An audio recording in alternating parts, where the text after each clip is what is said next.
హల్లెలూయా. దేవుని నామానికి మహిమ కలుగును గాక. అందరూ బాగున్నారండి?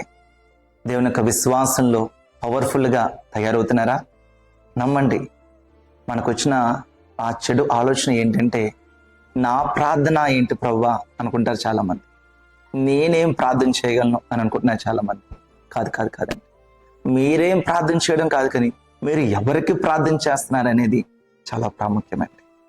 ఆ దేవాది దేవుడితో మనం ప్రార్థన చేస్తున్నాం. ఆ దేవాది దేవుని యొక్క వాక్యం మనం చదువుతున్నాం. ఆ దేవాది దేవుడు సర్వశక్తి గల దేవుడు. ఈరోజు మనం కూడా అటువంటి శక్తితో మనం నిలబడతాం. రైట్? ఈరోజు దేవుని వాక్యం మనం చూద్దామా? మత్తయి రాసిన సువార్త 6వ అధ్యాయము 9వ వచనం ఈ విధంగా, కాబట్టి మీరు ఎలాగ ప్రార్థన చేయుడి, పరలోకమందున్న మా తండ్రి, నీ నామము పరిశుద్ధపరచబడును గాక, నీ రాజ్యము వచ్చును గాక, నీ చిత్తం పరలోకమందు నెరవేర్చబడినాడు. ఈరోజు ఈ వాక్యము ఈ ప్రార్థన నిరూపిస్తున్నాడు. ఆ ప్రాముఖ్యంలో ఆ ప్రారంభంలో చెప్పబడిన మాట ఏంటండి? పరలోకమందున్న నా తండ్రి. Yes, he is our father. ఆయన మన తండ్రి. నా తండ్రితో నేను మాట్లాడుతున్నాను. మీ తండ్రితో మీరు మాట్లాడుతున్నారు. మీ తండ్రితో మాట్లాడుతున్నారని మీరు భావిస్తూ ప్రార్థన చేయండి. ఆయన మీ పక్కనే ఉన్నారు అని భావిస్తూ ప్రార్థన చేయండి.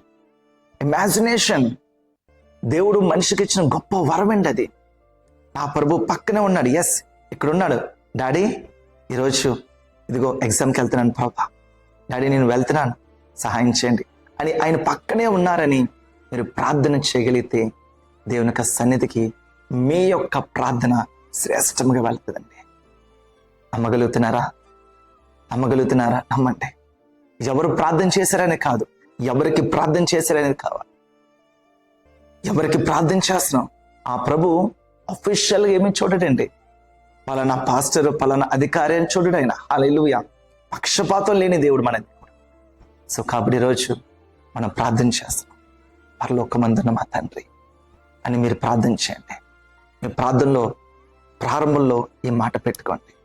ఏదో పెదవులతో కాదు, కానీ హృదయపూర్వకంగా పరలోకమందున్న నా తండ్రి, నీ నామం పరిశుద్ధపరచబడును గాక, నీ రాజ్యము వచ్చును గాక, నీ చిత్తం పరలోకమందు నెరవేర్చబట్లు నా జీవితంలో నెరవేర్చబడును గాక.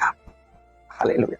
ఏదో ఇక్కడ పరలోక ప్రార్థన చేయమని నేను చెప్పట్లే, కానీ మీ ప్రార్థనలో పరలోకమందున్న నా తండ్రి అని మీరు ప్రార్థన చేయగలిగితే మీరు అడిగే ప్రతి సమస్య, ప్రశ్న, ఇరుకు, ఇబ్బందులు అవన్నీ కూడా ప్రభు తీసివేయగలడు.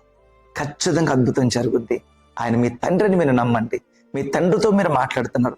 ఎప్పుడైతే మీ తండ్రితో మాట్లాడుతున్నా అనుకుంటారో దేవుడికి మనకు ఒక మంచి సంబంధము ఏర్పడుతుంది. తద్వారా మనం కూడా ఆ ఉన్నతమైన జీవితంలో మనం జీవించగలం.